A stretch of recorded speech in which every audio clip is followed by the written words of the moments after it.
안녕하세요. 파이팅 홍공TV입니다. 오늘은 위험물 기능사 위험물 산업기사에서 2024년도 개정된 부분이 있었죠. 요 개정 부분들 쭉 살펴보겠습니다. 개정사항은 크게 세 가지 파트로 나눌 수 있는데요. 일단 위험물의 품명이 변경됐다. 1류부터 66까지 위험물 명칭이 변경된 거예요. 그런데 요게 단순히 콩글리시 같던 명칭을 자연스러운 영어식 발음 표기로 바꿨을 뿐이기 때문에 기존 명칭이나 바뀐 명칭이나 대부분 비슷하게 느껴집니다. 따라서 필기 문제를 푸는 데는 전혀 문제가 없고 실기 시에도 당분간은 기존 명칭으로 답해도 인정을 해줄 거예요. 하지만 정확히 쓰면 좋겠죠? 자, 뭐가 바뀌었는지 1류 위험물부터 보면 먼저 5번에 브로민산 염류. 요건 옛날에 브롬이라고 부르던 게 한글로 브로민으로 발음해줍니다. 브롬이 아니라 브로민이다. 브로민산 염류. 그 다음에 원소기호 I. 요걸 요오드로 명칭했지만 이제 아이오딘으로 부릅니다. 따라서 요오드산 염류가 아니고 아이오딘산 염류다. 그리고 원소기호 MN 망간으로 불렸던 게 망가니즈가 됐습니다. 그래서 과망가니즈산 염류, 과망가니즈산 염류 이렇게 적어주셔야 되고 다이크로뮴산 염류, 다이크로뮴산 염류는 CR2 원래 중크롬산 염류라고 불렀죠. 중크롬 아니고 다이크로뮴산 염류로 암기해 주셔야 된다. 자, 그러니까 과아이오딘산 염류는 원래 과요오드산 염류였겠죠. 그리고 과아이오딘산은 과요오드산이었겠고 요오드가 아이오딘으로 바뀌었다. 크로뮴 납 또는 아이오딘의 산화물, 요것도 요오드의 산화물이 아이오딘의 산화물, 요오드가 아이오딘으로 불린다. 요건 발음이 완전히 다르니까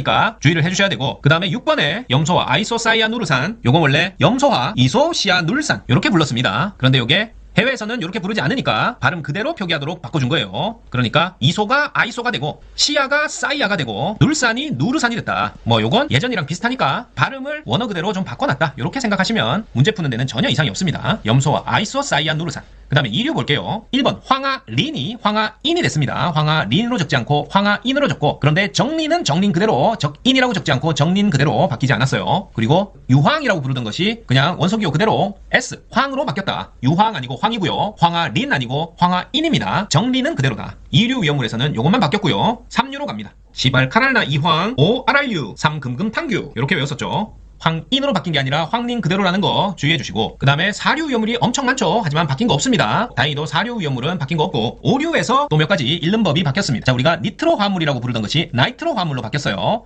나이트로 화물, 나이트로소 화물, 트리니트로톨루엔 TNT, 트리니트로 페놀, 피크린산이죠. TNT, TMP, 그 다음에 테트릴, 디니트로벤젠, 요런 니트로 화물이라고 부르던 것이 나이트로 화물, 니트로가 아니라 나이트로로 바뀌었다. 니가 나이로 바뀌고 D가 다이로 바뀐 겁니다. 그래서 6번에 디아조 화물이 아니라 다이아조 화물이 되고요. 히는 하이로 바뀌었어요. 그래서 히드라진 유도체가 아니라 하이드라진 유도체, 히드록실아민이 아니라 하이드록실아민 이렇게 바뀐 거, 뭐 바뀌나 안 바뀌나 물질 자체를 이해하는 데는 전혀 지장이 없습니다. 실기에서 써줄 때 니가 나이, D가 다이, 히가 하이로 바뀌었다. 나이트로 화물, 다이아조 화물, 하이드라진 유도체, 하이드록실아민, 하이드록실아민 염류 이렇게 바뀌었다는 것만 주의를 해주시면 돼요. 그 다음에 할로겐이라고 부르던 게 할로젠이 됐습니다. 할로젠간 화물, 할로겐간 화물이 아니라 할로젠간 화물이고요. 할로겐이 아니라 할로젠이다. 자, 요렇게만 명칭이 바뀌었으니까 뭐 별 문제 아니라는 거 감을 잡으시겠죠. 그 다음에 갑종 방화문, 을종 방화문이 요 명칭이 없어지고 갑종 방화문은 60분 플러스 방화문 또는 60분 방화문 이렇게 바뀌었고요. 을종 방화문은 30분 방화문으로 바뀌었습니다. 갑종, 을종이라는 말이 폐기되고 갑종 방화문 나올 때는 60분 방화문, 을종 방화문 나올 때는 30분 방화문으로 바뀌었다. 그 다음에 위험물 탱크 안전성능 시험자, 여기서 위험물 탱크라는 말이 그냥 탱크 안전성능 시험자로 이렇게 명칭이 변경됐습니다. 갑종, 을종이 각각 60분, 30분 방화문으로 바뀌었다. 위험물 탱크 안전성능 시험자가 아니라 탱크 안전성능 시험자. 자, 이렇게 명칭에 관련된 거 쭉 봤고, 그 다음에 두 번째로 시행령 변경된 건데요. 자, 5개 저장 가능 위험물 중에 2류 위험물 및 4류 위험물, 특광도 조례에서 정하는 위험물 이렇게 돼 있었는데, 요게 특광도가 아니라 특광, 특자특도, 특별자치시 도 또는 특별자치도의 조례로 정하는 위험물 이렇게 바뀌었습니다. 자, 이런 거는 다른 법령에서의 범위 변경에 따라서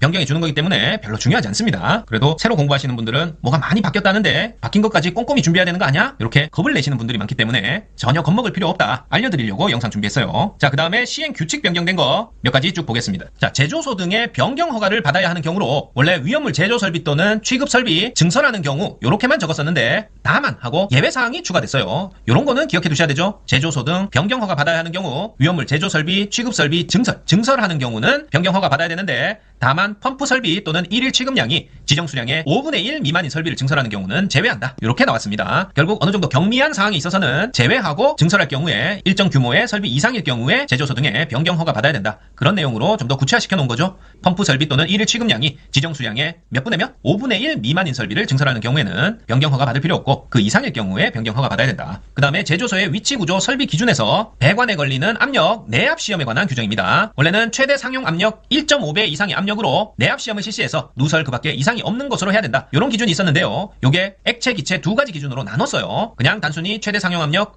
1.5배 이상이 아니라 액체일 경우에는 그대로 최대 상용 압력의 1.5배 이상, 기체일 경우에는 낮아졌습니다. 최대 상용 압력 1.1배 이상. 요것만 외우면 되겠죠? 자, 배관의 내압 시험 시 불연성 액체를 이용하는 경우에는 최대 상용 압력 1.5배, 기체 이용하는 경우에는 1.1배다. 액이면 0.5고요. 기체면 0.1이다. 되셨죠? 그 다음에 방유제에서 오개 탱크 저장소 탱크 주위에 방유제 설치하는 기준. 요게 인화성 액체 위험물, 이황화탄소는 제외한다. 인화성 액체 오개 탱크 저장소 탱크 주위였는데요. 요게 그냥 인화성 액체 위험물이 아니라 구체적으로 3류, 4류, 5류 위험물 중 인화성이 있는 액체. 요렇게 바뀌었습니다. 인화성 액체 위험물이 3, 4, 5류 위험물 중 인화성이 있는 액체. 요렇게 구체화시켜서 바꿔놨다. 그 문제 없고요. 자, 그 다음에 주유소 취급 위치 구조 설비 기준에서 셀프용 고정 주유 설비 기준이 1회 연속 주유량 및 주유 시간 상한을 미리 설정할 수 있는 구조로 해야 된다. 요 기준에서 요 주유량 상한이 휘발유, 경유 나눠서 용량에 대한 기준은 휘발유 100리터 이하, 경유 200리터 이하로 하고 주유 시간 상한은 둘 다 4분 이하로 한다. 휘발유, 경유 모두 주유 시간 상한이 4분 이하였는데 요게 경유에 대해서는 연속 주유량 기준과 주유 시간 기준이 따로 떨어져 나와서 요 2번에 완전히 변경돼서 나왔어요. 요거는 꼭 외워주셔야 된다. 자, 셀프 고정용 주유 설비에서 연속 주유량과 주유 시간 상한을 설정하는데 휘발유는 100리터 이하, 4분 이하로 할 것 요렇게 돼 있고 경유 같은 경우에는 기존 200리터가 아니라